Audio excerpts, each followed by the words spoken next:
আসসালামু আলাইকুম রহমতুল্লাহ। প্রিয় মুআজ্জাজ হাজিরিন, সূরা আল আরাফে মহান আল্লাহ তাআলা দুটি গুরুত্বপূর্ণ কথা বলেন। আসুন আমরা জেনে নিই মহান আল্লাহ তাআলা ২৭ এবং ২৮ নম্বর আয়াতে কি বলেছেন।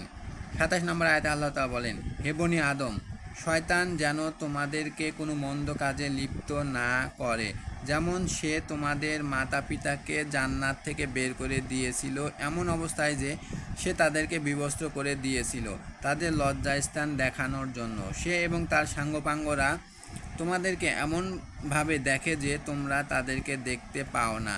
যারা ঈমান আনে না, আমি শয়তানকে তাদের বন্ধু বানিয়ে দিয়েছি।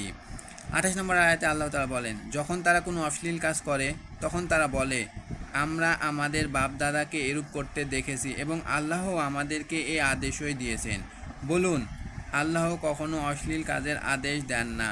তোমরা কি আল্লাহ সম্বন্ধে এমন কথা বলছো যা তোমরা জানো না?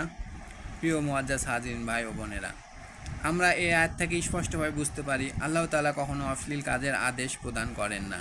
আমরা যে অশ্লীল কাজগুলো করে ফেলি তা শয়তানের প্ররোচনায় বা শয়তানের ধোঁকায় পড়েই করে ফেলি। অনেকেই আমরা বলি যে এমুক কাজ করছি বা তমুক পাপ করেছি, আমরা আল্লাহর ইচ্ছা না থাকলে তো আমি করতাম না। এই আয়াত থেকে স্পষ্টভাবে বোঝা যায় যে আল্লাহ তাআলা কখনো অশ্লীল কাজের আদেশ দেন না বা অশ্লীল কাজের আদেশ দেওয়ার ইচ্ছাও করেন না।